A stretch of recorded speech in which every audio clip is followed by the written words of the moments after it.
ആപ്കി അദാലത്തിൽ JKLF ചെയർമാനായ യാസിൻ മാലിക്കിന്റെ മേലുള്ള കുറ്റാരോപണം ഇദ്ദേഹത്തിന് ഡെമോക്രസിയുടെ മേൽ വിശ്വാസമില്ല എന്നുള്ളതാണ്. യാസിൻ സാർ, എനിക്കൊരു മെസ്സേജ് ലഭിച്ചിരുന്നു. ഇന്ത്യയിലുള്ള ഒരു കാശ്മീരി പണ്ഡിറ്റാണ്.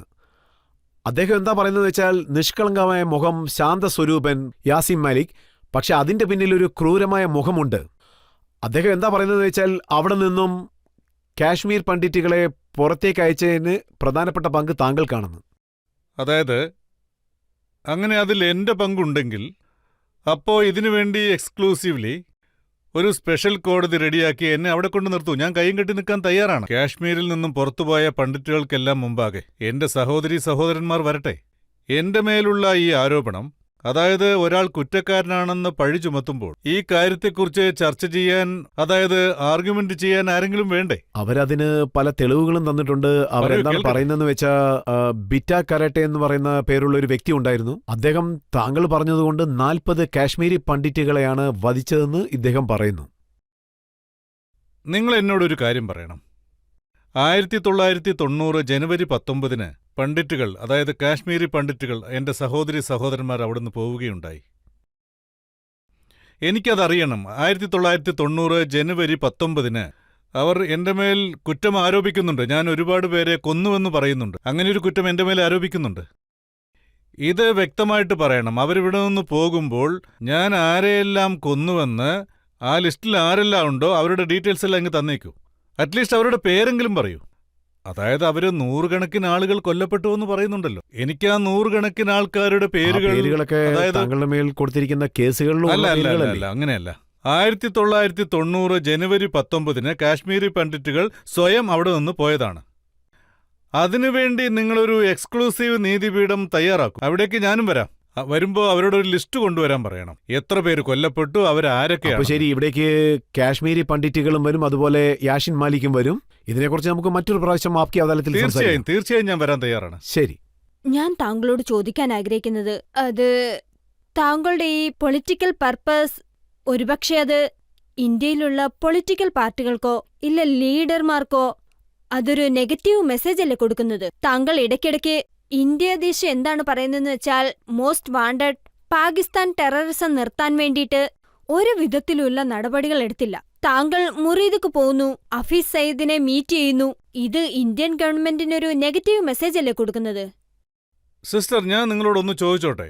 നേരത്തെയും ചോദിച്ചിരുന്നു, ഇപ്പൊ വീണ്ടും ഒന്നുകൂടെ ചോദിക്കുകയാണ്. ഞാൻ മരീദ് ക്യാമ്പിലേക്ക് പോയപ്പോൾ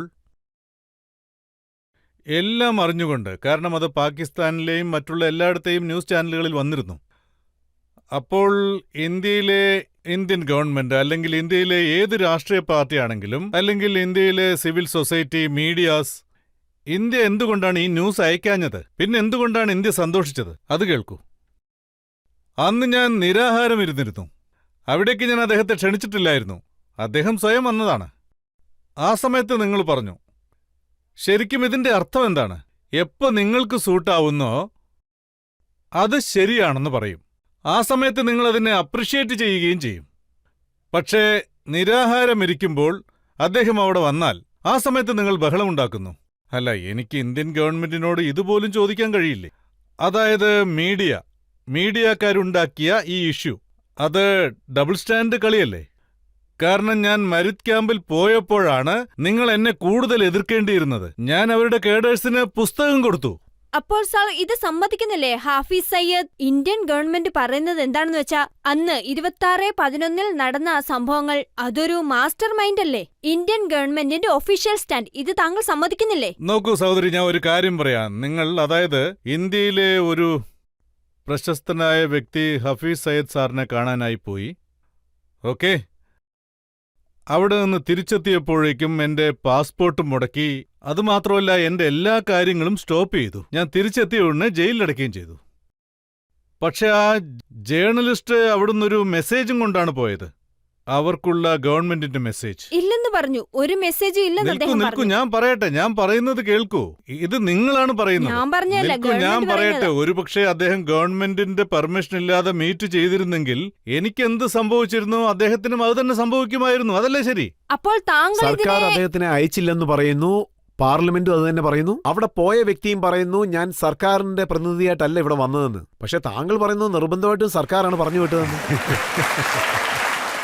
നോക്കൂ, ഇതുവരെ താങ്കൾ എന്റെ ചോദ്യത്തിന് ഉത്തരം നൽകിയിട്ടില്ല. താങ്കൾ എന്താ കരുതുന്നതെന്ന് വെച്ചാൽ ആഫീസ് സയ്യിദിനെ പോലുള്ള ഒരു തീവ്രവാദി, ഒരു തെറ്റും ചെയ്യാത്ത പാവങ്ങളെ കൊല്ലാൻ മനസ്സ് കാണിക്കുന്ന ഒരു തീവ്രവാദി സമാധാന ശ്രമങ്ങളിൽ എന്തെങ്കിലും സഹായം ചെയ്യാൻ കരുതുമെന്ന് താങ്കൾക്ക് തോന്നുന്നുണ്ടോ?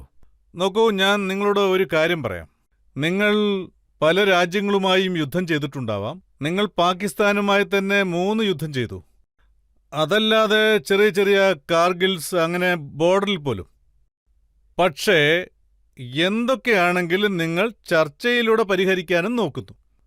അതുകൊണ്ട് എപ്പോൾ കൺഫ്ലിക്റ്റ് ആകുന്നോ അതിൽ എല്ലാവരുടെ പരിശ്രമവും ഉണ്ടാകും.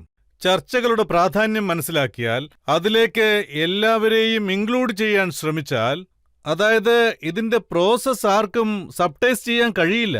കാരണം ഈ പ്രോസസ് ഒരിക്കലും ഒരു വയലൻസ് ആയി തോന്നില്ല. സാർ, ജനങ്ങൾ എന്താണ് കരുതുന്നതെന്ന് വെച്ചാൽ ആഫീസ് അലിയുടെ ആ സ്ഥലം സംസാരിക്കുന്ന സ്ഥലമായിരിക്കരുത്, ഇന്ത്യയിലെ ജയിലായിരിക്കണമെന്ന്. നോക്കൂ, അതായത് എന്റെ ഉദ്ദേശം എന്തെന്ന് വെച്ചാൽ ഞാൻ നേരത്തെ പറഞ്ഞതാണ്, വീണ്ടും ഒന്നുകൂടെ പറയാം. ഞാൻ പറയുന്നത് മിലിറ്റന്റ് ലീഡർഷിപ്പിന്റെ എൻഗേജ്മെന്റ് ആണ് ഈ ഡയലോഗ്. ഞാൻ കാശ്മീരിലെ ലീഡേഴ്സിനെ കുറിച്ച് മാത്രമാണ് പറയുന്നത്. സലാവുദ്ദീൻ ആരുടെയെല്ലാം ഹെഡാണോ അവരുടെ. ഞാൻ ഹഫീദ് സയ്യദ് സാറിന്റെ ഒപ്പം മെറിത് ക്യാമ്പിലേക്ക് ചെന്നപ്പോൾ ആ സമയത്ത് അവിടെ പീസ് പ്രോസസ് നടക്കുന്നുണ്ടായിരുന്നു. ഞാൻ ഈ വിഷയത്തിൽ ഇരു രാജ്യങ്ങളെയും ഒരുമിച്ച് മുന്നോട്ടു പോകാനുള്ള അവസരം ഒരുക്കി കൊടുക്കണമെന്ന് പറഞ്ഞു. Peaceful atmosphere. ഞാൻ അവിടെ വെറുതെ സംസാരിക്കാൻ വേണ്ടി പോയതല്ല. സോ ഇപ്പോൾ താങ്കൾ സമ്മതിക്കുകയാണ് അങ്ങനെയുള്ള വ്യക്തികളെ ഒന്നും ചർച്ചയ്ക്ക് ക്ഷണിക്കാൻ പാടില്ല. അതായത് കാശ്മീരിന്റെ വിഷയം എടുത്തു അവർ നോക്കിയാൽ ചെയ്ത തെറ്റിന് അവർക്ക് തീർച്ചയായിട്ടും ശിക്ഷ ലഭിക്കണ്ടേ? താങ്കൾ കരുതുന്നുണ്ടോ പ്രോസിക്യൂഷൻ ശരിക്കും പാകിസ്ഥാനിൽ നടക്കുന്നുണ്ടെന്ന്?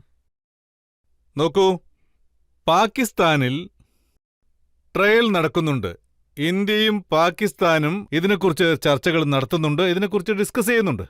അതായത് ഒരു ഇന്ത്യക്കാരന് പറയാൻ കഴിയും ഏത് രീതിയിലുള്ള ചർച്ചയാണ് നടക്കുന്നത്, ഏത് രീതിയിലാണ് അതിനെ കൈകാര്യം ചെയ്യുന്നത്. ഞാൻ ഒരു കാര്യം മാത്രം പറയാൻ ആഗ്രഹിക്കുന്നു. ഈ ബോർഡറിലുള്ള 2 തരത്തിലുള്ള ജനങ്ങളും സമാധാനം ആഗ്രഹിക്കുന്നവരാണ്.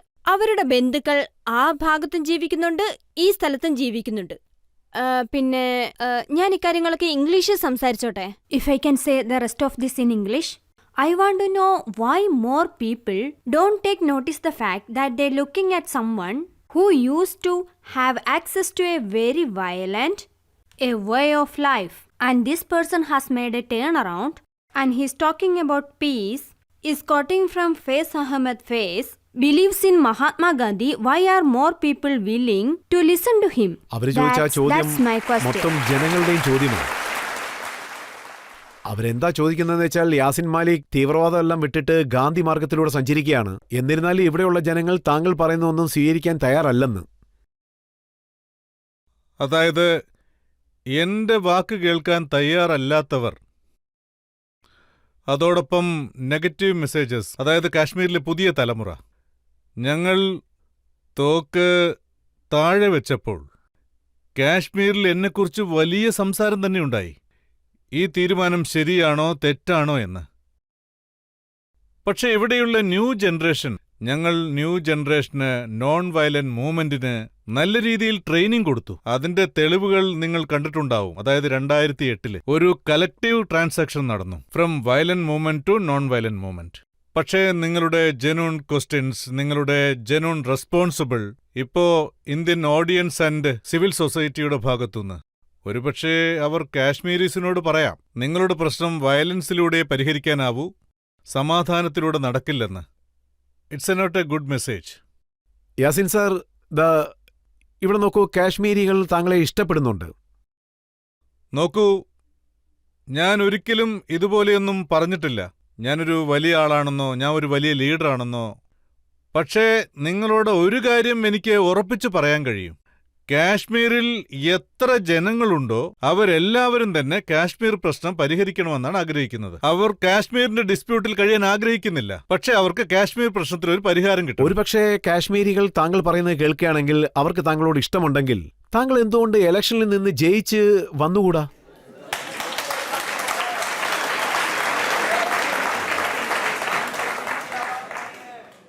ഒരുപക്ഷേ ഞാൻ 87-ൽ എഫേർട്ട് എടുത്തപ്പോൾ അതിൻ്റെ ഫലങ്ങൾ കണ്ടതാണ്. ഞാൻ റെഡ് 16 ഇൻട്രാഗേഷനും പിന്നെ ജയിലും കണ്ടതാണ്.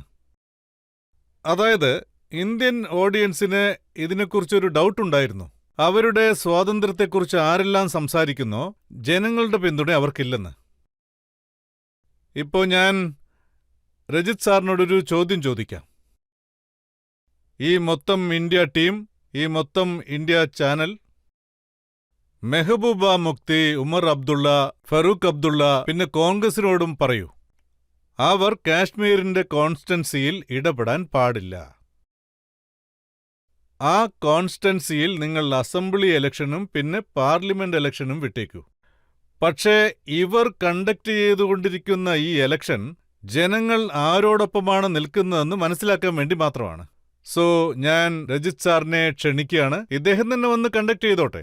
ഞാൻ അതിലും പങ്കെടുക്കാം. അപ്പോൾ അറിയാം ജനങ്ങൾ ആരോടൊപ്പമാണെന്ന്. യാസിൻ സാർ, ഒരുപക്ഷെ കാശ്മീരികൾ താങ്കളെ സഹായിക്കുകയാണെങ്കിൽ താങ്കൾ കാൻഡിഡേറ്റ്സിനെ നിർത്തി അവരെ ഇലക്ഷനിൽ ജയിപ്പിച്ച് അവസാനം മുഖ്യമന്ത്രിയാക്ക്. നോക്കൂ, 1947 ഇതുവരെ ഇന്ത്യയിൽ പിന്നെ കാശ്മീരിലും എത്രയൊക്കെ ഇലക്ഷൻ നടന്നു. പിന്നെ ഇന്ത്യയിലെ ഏറ്റവും വലിയ ഗാന്ധിയൻ ലീഡർ ജയപ്രകാശ് നാരായണൻജി 1962 ഇന്ത്യൻ ടൈംസിൽ ഒരു ആർട്ടിക്കിൾ എഴുതിയിരുന്നു. അദ്ദേഹം അതിലെഴുതിയത് എന്താന്ന് വെച്ചാൽ, my own country may accuse my patriotic credentials, but I would like to tell my countrymen, കാശ്മീരിൽ തെരഞ്ഞെടുപ്പ് നടക്കുന്ന സമയത്ത് ഈ ഇലക്ഷനൊന്നും അവിടെ വില പോവില്ല. ഞങ്ങൾ കാശ്മീരിലെ ജനങ്ങൾക്ക് വാക്കു കൊടുത്തിട്ടുണ്ട്, ഞങ്ങൾ മുഫ്തക് ബിൽ കൊണ്ടുവരാൻ വേണ്ടി നിങ്ങൾക്കൊരു ചാനൽ ഒരുക്കി തരുമെന്ന്. പക്ഷേ ഇതുവരെ ഞങ്ങൾ കാശ്മീരീസിന് കൊടുത്തിട്ടില്ല. ഞാൻ കാശ്മീരിലെ ജനങ്ങൾക്ക് വേണ്ടി ഈ വാക്ക് നിറവേറ്റാനായി കാത്തിരിക്കുകയാണ്. അതാണ് എന്റെ ആഗ്രഹം. പക്ഷേ ഇപ്പോൾ കാലം മാറിയിരിക്കുകയാണ്. താങ്കൾ എന്താണ് പറയുന്നതെന്ന് വെച്ചാൽ, ഒമർ അബ്ദുള്ളയുടെ പാർട്ടി മെഹബൂബ മുക്തിയോടൊപ്പം ചേർന്ന് മത്സരിച്ചു, കോൺഗ്രസ് പാർട്ടിയോടൊപ്പം ചേർന്ന് മത്സരിച്ചു. നോക്കൂ, ഞാൻ നിങ്ങളോട് ഒരേ ഒരു കാര്യം മാത്രമാണ് പറഞ്ഞത്. ഇന്ത്യ TV ഇവരോട് പറയും, എല്ലാവരും ചേർന്ന് ഒരുമയോടെ പ്രവർത്തിക്കണം. കാശ്മീരിൽ ഒരു ശക്തമായ കോൺസ്റ്റിറ്റ്യുവൻസി രൂപീകരിക്കണം. അവിടെ നിങ്ങളൊരു പ്രൈവറ്റ് ഇലക്ഷൻ നടത്തണം. ഞങ്ങൾ അവിടെ മത്സരിക്കാം. അപ്പോൾ അറിയാം ജനങ്ങൾ ആരോടൊപ്പമാണ്.